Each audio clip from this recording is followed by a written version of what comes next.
Okay, I am so excited. I have such a special guest with me today. I have Lacey Jones.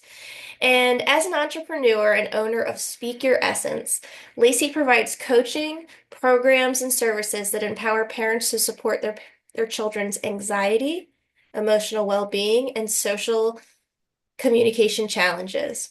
She's particularly passionate about the intersection of communication and mental health and is committed to advocating for whole person and whole family functional approaches to client care. Her compassionate and authentic style prioritizes connection, education, practical strategies, and lasting impact. And without further ado, I'd love to bring Lacey on. So, Lacey, thank you so much for being here. Can you tell us how you got started in your role in helping kids navigate anxiety? Yeah, hey Christina, thank you for having me on your video. I'm excited to be here. So how I got started helping kids with anxiety, gosh, that's quite a story. But I've had a history of anxiety myself, and that started as a child. So for a long time, I didn't quite understand what anxiety was or, what it looked like, how to manage it. And so I just kind of went through my growing up years and graduate school, getting married, starting a family with this hard thing that I just felt like I had to manage. And so that was part of my life. That was part of who I was. And I'm a speech pathologist by trade, so I've worked with families, I've worked with a lot of kids, and I've always had an interest in really personalizing my work with them and getting to know them and caring for them and kind of, like sharing my life as well. When you work closely with someone or with families, a lot of times you're more like friends and family than just clients. Um, Right. so I often shared my stories because I felt like it helped validate what they were going through or it gave them insights into their own kids. And so that was just kind of like the nature of my work. And then um, also working with families whose kids have ASD or selective mutism, various disorders and diagnoses, like that's really emotional, and anxiety and emotional support is just a part of that. So I've loved that kind of counseling and human connection part of my job. Um, so like all this, it just working with kids and families with anxiety has culminated because of like those things, and then also my two kids have struggled with anxiety, and it started really early for them around ages 4 and 5. School refusal and separation anxiety and just a lot of things. So my passion for it, what I once thought was really my hard, I figured out a few years ago was like my gift and my purpose, that um, I have gone through so much and I've seen so much, and my kids have, and like I have become the mom that they needed and the therapist that a lot of people have needed because of it. So that is my passion. Anxiety is Yes. my jam, as weird as it sounds. Like now I'm No. kind of like, this is what I eat, breathe, sleep, think. And so yeah, I just try and connect with moms and help them, figure out how to feel clarity with what their kids going through, what anxiety actually looks like, how it manifests, how we can support it in our day to day, how we can advocate for our kids and talk to our teachers and all of those things. So that's sort Yes. of how I came to it. That's beautiful. Thank you so much for sharing that, Lacey. And I love how you use your own experience to help others. I think that's the most beautiful gift. And I've struggled with anxiety as well, so I can totally relate. And I think that people who have experienced it before are really the best people to help because we Yeah, know what it feels like. We can empathize. And so I just think that's just so great what you're doing. That's thank you. awesome. Yeah, Yeah. absolutely. So, can you talk a little bit about how anxiety manifests in children with ADHD and how parents can maybe differentiate between the two conditions? Yeah, this is a big loaded question. So Yes. right, which is why we need to talk about it. Right. So not all kids with ADHD have an anxiety disorder or even have anxiety. Research shows that like 25 to anywhere from 25 to 50% of kids with ADHD actually do have an anxiety diagnosis. Most of the research I see is about 30%. So it's very common. Hmm. I would beg to say that it's probably more common than that, just because a lot of kids have true anxiety and they don't have a disorder or a diagnosis, Right. right? So, like my kids don't have a diagnosis, but they have anxiety, and you don't have to have a diagnosis. It's just it's very prominent. So, Right. um, how does it manifest? Well, we know that like ADHD has inherently a lot of struggles with it, with emotional regulation. That's a huge challenge. Um, Right. if kids aren't understanding their feelings, recognizing their feelings, being able to express them or problem solve or handle their Hmm. emotions, like anxiety, right? Right. That is a lot of stress. Um, Planning, organization, problem solving. Those are all challenges with kids with ADHD and families who have ADHD. So if you're not, if you can't feel prepared for what's coming up, if you don't know how to plan something or where to start, and this could be school, this could be, family activities, it could be chores around the house, like Right. those kind of lack of skills cause a lot of tension and unease and just like not knowing what to predict can cause a lot of frustration, uncertainty, and anxiety. Um, Behavior Right. regulation, right? Um, Hmm. Schedules and routines, if they're not organized or they're not sure what they're doing, then there's some that leads to anxiety as well. So, time management is also an issue. If you're Right. being rushed all the time and your kid doesn't feel like they know how to manage their time or how to get through things, how to do a pile of homework or a bunch of chores or a big task, that can be really anxiety provoking. Um, the attention and the focus, another thing that manifests that anxiety, right? So Right. when we're overloaded or overstimulated, um, with information or sensory input or just and you don't have to have a sensory processing disorder or anything like that, just we're Mhm. all stuff is coming at us all day every day, and so Right. we all have our own thresholds, or what I like to call kind of like our teapots that fill up, and Hmm. once they get to the top and they're boiling over, what happens to a teapot? Screams, right? Right. And so I use this with my kids a lot, because if we're not managing that, then we're constantly screaming, we're constantly exploding. So we have all this input coming at us, and that can cause a lot of anxiety and just even like our nervous system to just Hmm. not be calm and to be on edge. And so when I say anxiety, I mean, people have all of their own like definitions when it comes to that. But if you even just Right. the bigger stress, unease, tension, like all of that can be anxiety. And when I speak about it, it's specifically that the anxiety that really impacts our everyday, our families' Hmm. every day, their routines, the things that Right. for some families seem normal, right? Like going to school or getting a good night's sleep or meeting with family and friends. Anxiety and ADHD like really impact those everyday things. So Right. that's kind of like how I see even advocating, communicating. I mean, when kids can't do that or they feel like they can't express themselves, or that is anxiety provoking. So Hmm. those are a lot of ways that I think it manifests in kids with ADHD. Also, we have these like concomitant struggles. So these things that go along with ADHD oftentimes, like Hmm. autism, Right. dyslexia, sensory processing, learning, mood disorders, and those are all correlated with anxiety too. So, Right. and to be honest, I mean, anxiety is just a part of our world right now. Like It it's is. so big. I think some people like, yeah, everybody has it. It's no big deal, but it is a big deal. And kids It are is. masking and dealing with it all day long, every day. Um, so Yes.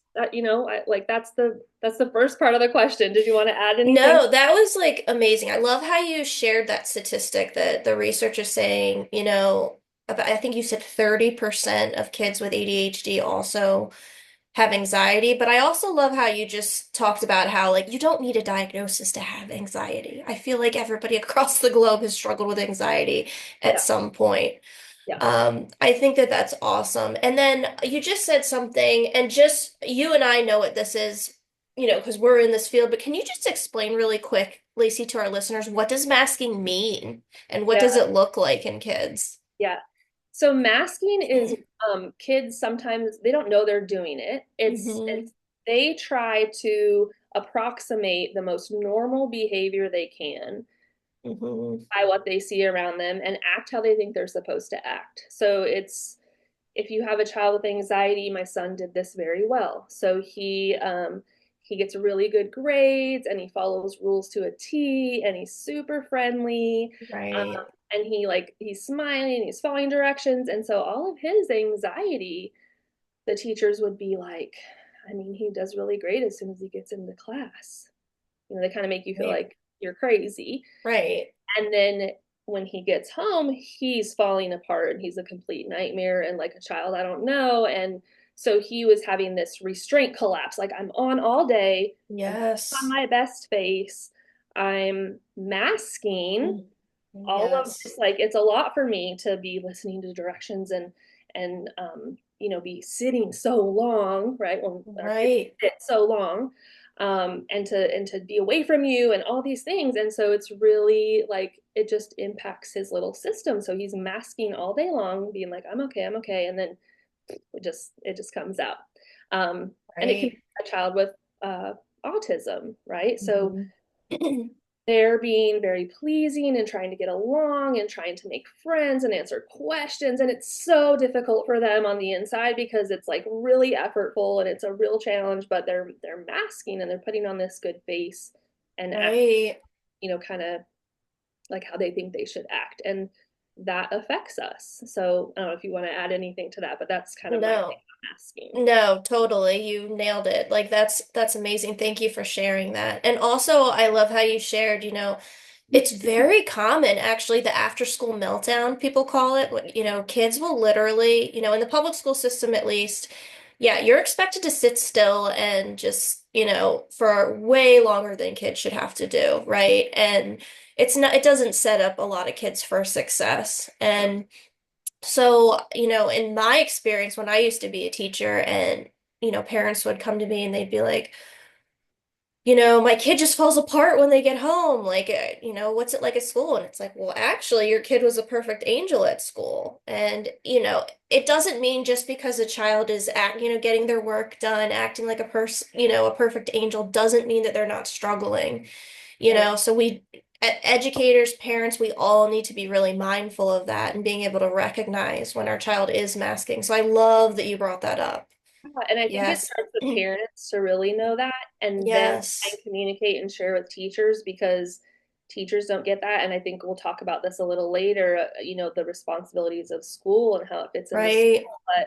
But teachers can't do everything. They're not, superhuman, but they're not just responsible for what's happening in that class at that moment. Like connections and relationships and understanding Yes. what's going on at home and those transitions are really, really important for Yes. kids. And yeah, so the masking and the falling apart at the end of the day, they're like, I mean, well, they're fine at school, so that's not my problem.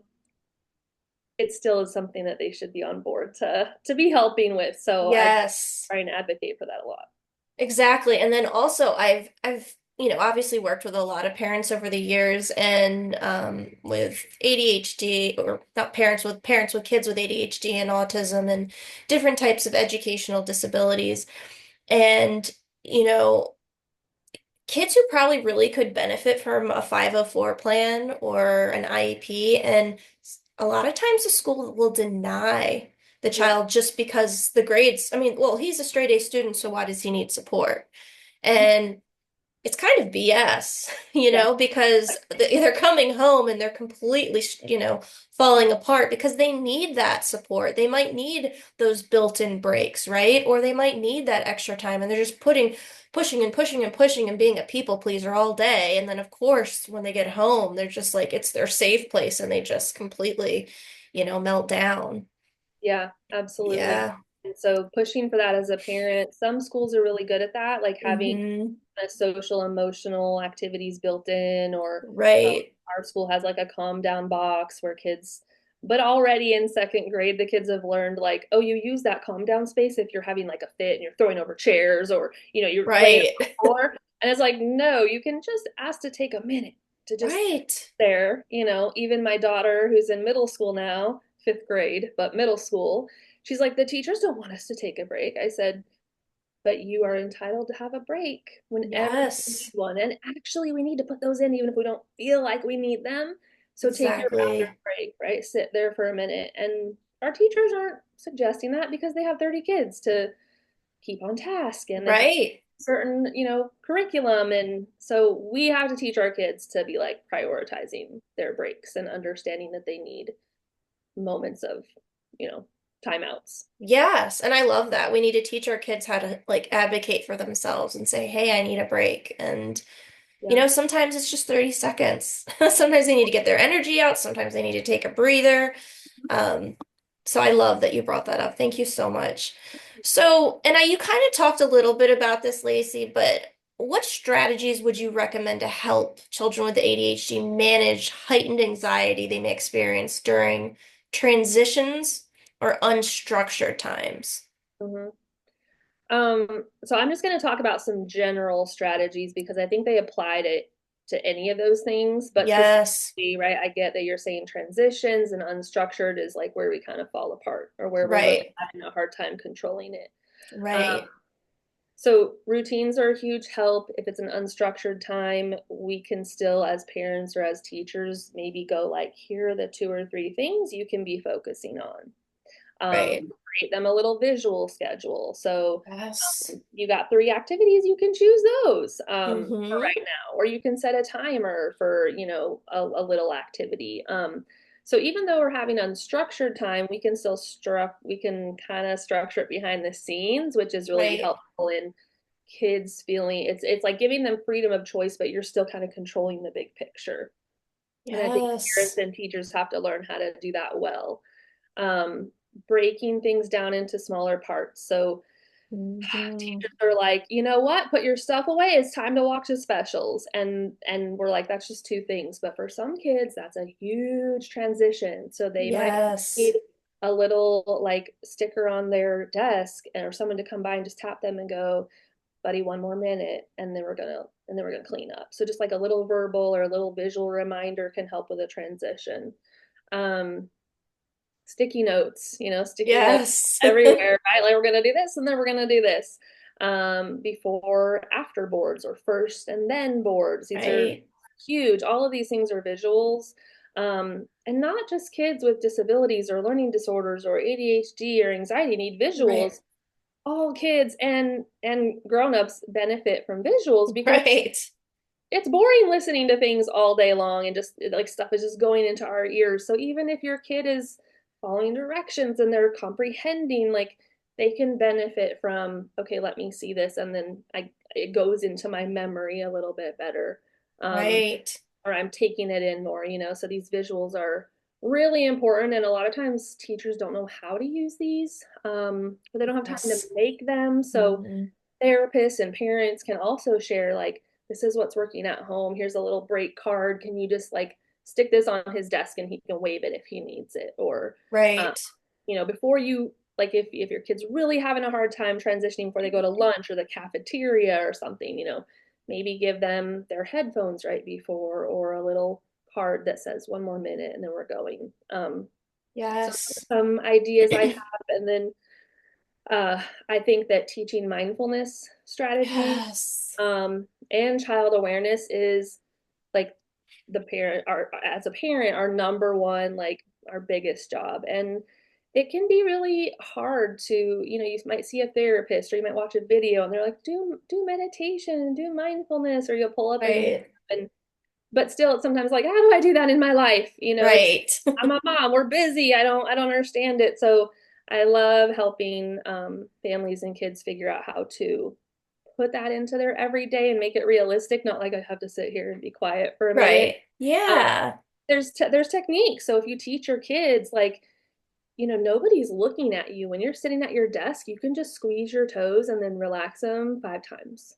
And Yes. mindfulness, because you're just taking a break and you're doing that one thing. Or you can tap your fingers together back and forth under your Hmm. desk. And that is like a moment, or three things you can see, three things you can feel, three things you can hear. So there's all these little strategies. And when you give kids the opportunity, they'll show you which ones they like and which ones they don't like. Right. And that's okay. So if you're like, my kid is totally resistant, there's things that you can do and that kids will like. Most recently, my kid's enjoying counting backwards. And so he'll Oh, sometimes be like, okay. I just counted backwards, mama, from 50. And now I feel a little better. I'm still mad. And I'm like, okay, great. You did that on your own. So Yeah, that's we're great. yeah, so we're teaching our kids like, and we're showing them too. We're going like, hey, I just need a minute and I'm going to count backwards.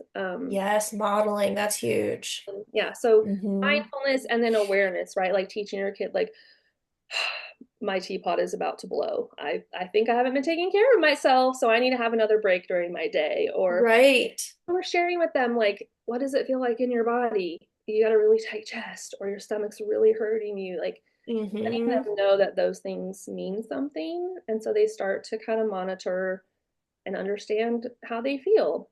Yeah. Huge. Absolutely. I love that. I love that. Like recognizing body signals and just, yeah, so that they can know, like, oh, my tummy is a little, I have butterflies in my stomach, or my heart's beating fast, or, I feel hot right now. My face is getting hot, or whatever. And that could help them really recognize, like, okay, I need to use a coping skill. And I love Yeah. how you said they could just be at their desk and do like a tense and release, like with their feet or their hands. And you're right, they will find what works best for them. We just provide them different strategies and then they'll just tap into whatever works for them. And all those simple techniques you just gave were like such golden nuggets. Thank you so much. That was Yeah, you're awesome. welcome. I mean, there's a lot, so we need to tap into the ones that work for us. And sometimes kids will discover them on their own too. You might hear Right. like, I was tapping my hand today and it just made me feel better, And a lot of Yeah. times you shut those down. Like kids will be, I actually did this for a while when I was reading to my kids at night. I still do read to them at night. But they would have like a fidget or a paper, and I was all, because my kids I don't think they don't have ADHD. So to me, Right. in my mind for a while, I was like, you don't need to be fidgeting. Sit here and listen, or I'm not going to read, right? Right. And my daughter was like, this actually helps me calm down and focus, and I'm like, my bad. You're telling me what you need. Look at I her should advocating. know. And Right. so it's like fidget away. We think that our kids might not be listening, and they are, even if they're walking around or they're Yes. messing with something. And that's ways to like settle their nervous system and be focusing and being mindful. Yeah, that's great. Thank you so much. And I know we kind of touched on this before, Lacey, but we talk about the school's role, the school environment playing in, like, where does that come in for a child's anxiety and ADHD? And I know that you've already given some great insight about this, but is there anything that you would add when it comes to the school's role in supporting kids? So I am very passionate about going and speaking to schools so they know more about their role and they feel like they can invest more in their role. I think that shedding light on staff and teachers' connections and relationships with kids are very important. Oh, And it's not yes. their fault. Like they're so pressured by getting funding and getting testing done and all this that all the emphasis is put on academics and behavior. Yes. And really, if you look into the research, there's so much more research about long-term success in life and kids' academic success when they have nurturing connections and relationships with their teachers. That's amazing. And no one talks about this. I And if know. you think about as a parent or as an adult, like what teachers do you remember? You might have one that you really loved, and then you remember a handful that you do not like at all. And Yes. if our teachers could try to be those teachers that really stand out in the memories of our kids as like a teacher that they loved, I think like our schools have a job and a responsibility to connect with our kids and not just teach them. Love Um, that. that's really, really big. And like you had mentioned, Christina, the 504 plan, Hmm. sometimes an IEP, like we can push for those as parents, but you can also get accommodations from schools without those things. So Right. learning how to fight as a parent, advocate as a parent, but still be a friend to the staff, and to be not threatening, but letting them know that you're there. Like it's a hard line that we walk. Um, but you can have accommodations with just like a teacher, just emailing her. Um, Right. Sometimes you can offer them suggestions and strategies, and sometimes they'll give you really great ones. So like I always encourage parents like reach out, email, talk to your teacher weekly at least, especially if you Yes. feel like your kid's struggling. Um, find any person, whether it's a PE teacher, a front office staff, a cafeteria worker, a parapro that your Hmm. kid connects with, and help them develop that relationship and feel safe with that person. Let them walk them to class or let them visit them once during the day, or things like that. So schools have a huge responsibility in this, I believe. And I think a lot of schools are starting to feel like they do too, because there's these SEL programs, and Right, right. a lot of them have counselors, but a lot of them don't, and they don't incorporate these things. So it definitely is something that that can be improved. But again, Yes. it's like parent power, right? Hmm. Advocate, help teachers and schools build these connections and understand how you can kind of get those accommodations for your kids by pushing back a little bit, making relationships, asking questions, things like that. Yeah. I love that. Parent communication is huge. And I love that you really highlighted connection. That is the foundation. I always tell the clients that I work with, connection is as vital as oxygen. It truly is. And I don't want to quote the wrong person. I don't know if it's Dr. Bruce Perry, who's a neuroscientist, but I don't know. It may be Dr. Bruce Perry, but there's some quote that's like, um, no learning can take place without a relationship, Yeah, right? And 100%. and teachers do I know that they have a lot on their plates. Like, we both are worked in the school system. We know how stressful it is and how much pressure they have, like you mentioned. But in my experience, I found when I really, really try to connect with the kids and get to know each and every one of them and what their little personalities are and their hobbies and their interests, and make that time to have lunch with them, on special days. And that's when learning really takes place. And that's also like when kids can open up to you and know that you're a safe person for them and you're not just like their instructor that's, teaching them all day. It's so important for educators to be aware of that. And so I'm just so glad that you brought that up. It's just essential. Right. That's And when number you one. said a lot of us don't remember our teachers, like I was trying to think, like the only teachers I really remember are like a few in elementary school, because let's face it, when we're that young, we spend a lot more time with our teachers than sometimes we do with our parents.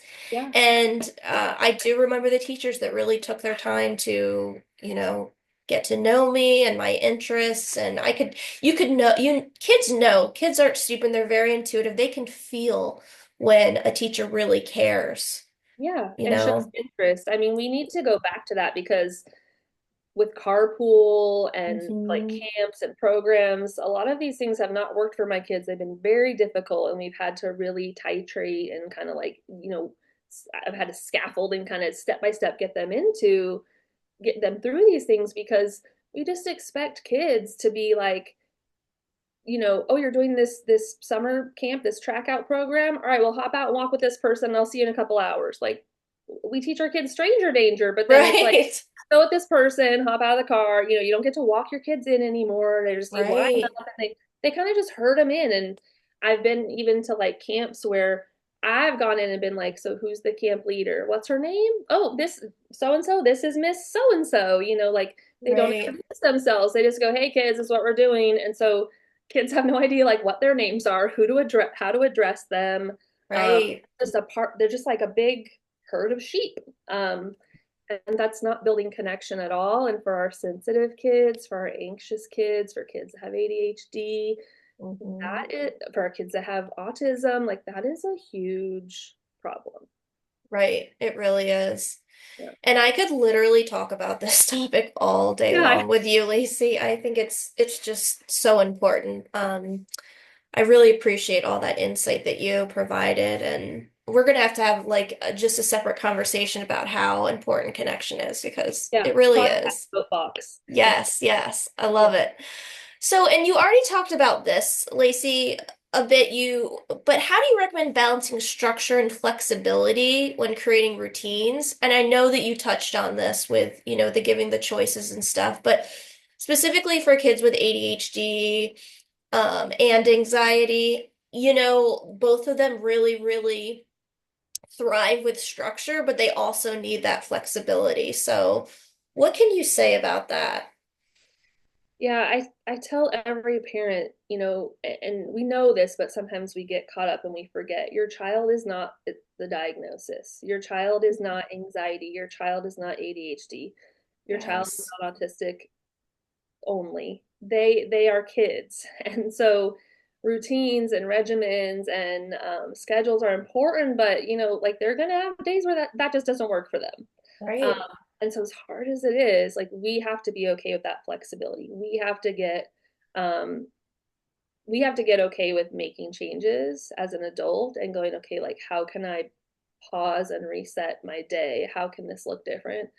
Um, so we have to have those schedules and routines, but we also have to have flexibility and the ability to modify.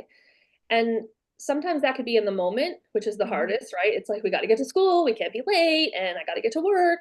Those are really hard moments, but we can still Right. just go, okay, we're going to take 5 minutes just to play Legos for a second.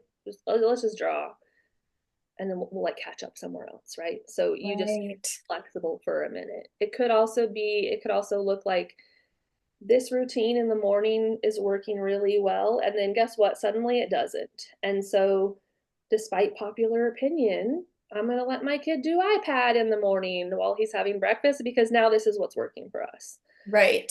So I think it's not only like just giving yourself a little bit of grace as a parent, but also being um, like thinking outside the box, thinking of other options that can work, um, and just paying attention to that, and also going like I don't have to do it like everyone else.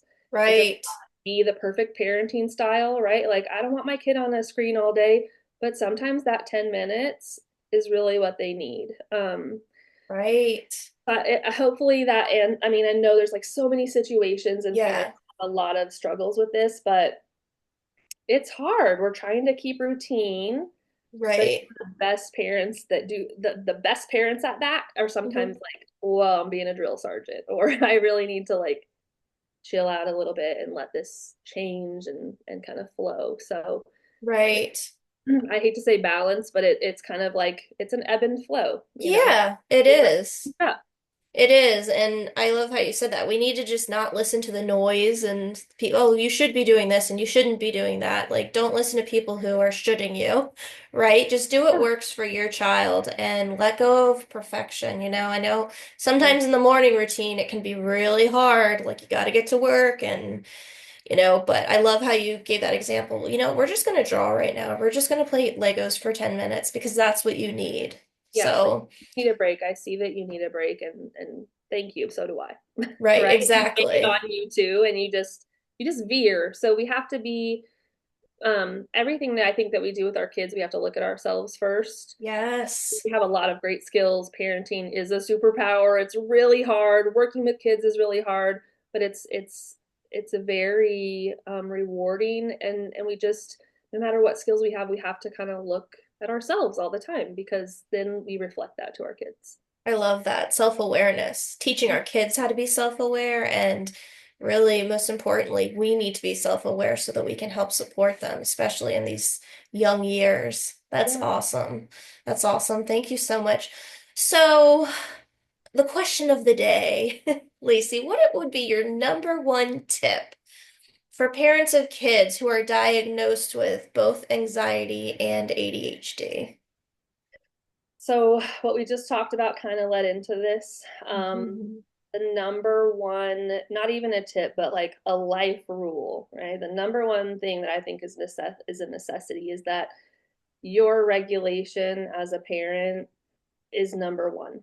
Yes. We can get caught up, and it's not because we're bad parents. It's not because any parent is bad. We all want like the best things for our kids, but sometimes we can focus on that behavior needs to change. I need to fix this in my kid. I need to see this person. You need to, do this. And I always try and share like my story because as a therapist of 16 years, right? I was like, I have all these tools, I have all these strategies. I joked about therapizing my kids. And Love it. particularly with my son, his anxiety came out as anger. And so what I was doing was not working for him. It would just set Right. him off even more. And my husband and I felt like we are a very calm family. We communicate a lot, not judging other parenting styles, but we don't yell, we don't spank. Like what's the deal here? And so I had to, even though I felt like I had all these skills and all these tools, I had to reassess what I was doing and Right. really get even more calm, even though I'm a calm person. Like that was the most challenging thing I did these last couple. Yeah. And so I had to like regulate myself in a different way. So Yep. regulating, paying attention to how you're responding, what you're expecting from your kid, what's being triggered in you when your kid is acting out or saying something mean. Um, Kids Yes. biologically mimic your level of calm and control. So Yes. the number one tip is you. The number Yeah. one tip is you. And I have like two little phrases that I just think are funny to remember that. So if you've ever seen that movie Due Date with Zach Galifianakis, Oh, he has yeah. a moment where he's like, "You better check yourself before you wreck yourself." And so I like to use that, right? Like check yourself before you wreck yourself because if you react, and with some kids, like one kid, right? My daughter, I could be like, "That is enough," and she would stop and like do whatever. With my son, Right. that is enough, and he'd be like, and slam a door, and like it blows up, right? Right. So check yourself before you wreck yourself and everybody else. I love that. And then the last one I like is you got to nail it to derail it. Okay, so if your kid's freaking out, if he's having a meltdown, and you want to derail that situation, then you better nail how you're going to act. You better get your calm in order. You better take a breath or walk away or just go, I will talk to you in 3 minutes. Yes. Whatever it is. So like, have one of those, like repeat it in your mind and practice it because it's so hard, but it gets easier. And I think um, ADHD and anxiety like requires a lot of patience. And It sometimes does. the world doesn't wait for us. It's a very busy, you just want to get through your day, but we are number one. So We it's are. regulation and our control and our connection with our kid. And Yeah. I love that. That's like the first thing whenever I work with parents. I'm like, let's talk about you first, you yeah, know? Are you pouring into you? Because if you're not going to be able to be intentional in those really tough moments when you're just like, oh, I just want to scream right yeah, now. yeah. And you might not have Um, like time to pour into yourself and get massages and do all that. So then you right. like even rein it in even more, and go, Mm-hmm. I'm the adult, I'm in control. I gotta me lashing out and threatening and anger is not always the way. We don't want our kids Right. to be fearful. We want them to be settled and calm and be able to come to us and teach them how to regulate their own emotions so they're not flying off the handle or they're not spinning out of control. Exactly. And I love that it all starts with us, you know, those mirror neurons, whatever they see, they're going to do. So, yeah, we do need to check ourselves before we wreck ourselves. I love that. Right. And That's there's nothing wrong with us. Like parenting is so hard, but still yeah, always learn. If you feel like, I'll tell parents if you think that only your kid has to change, then we're not a good fit to work together right. because Yep, that's not true. So exactly. I love that. I so resonate with that. It yeah, always starts with us. yeah. That's awesome, Lacey. So, the fun part, can you tell us where people can find you and what it looks like to work with you? Yeah, so my email is best or Facebook right now, and I think you'll put it in the chat or the I notes, but will. it's Lacey at speakyouressence.com is my email, and I don't have a big team. It's just me right now, so I will email you back.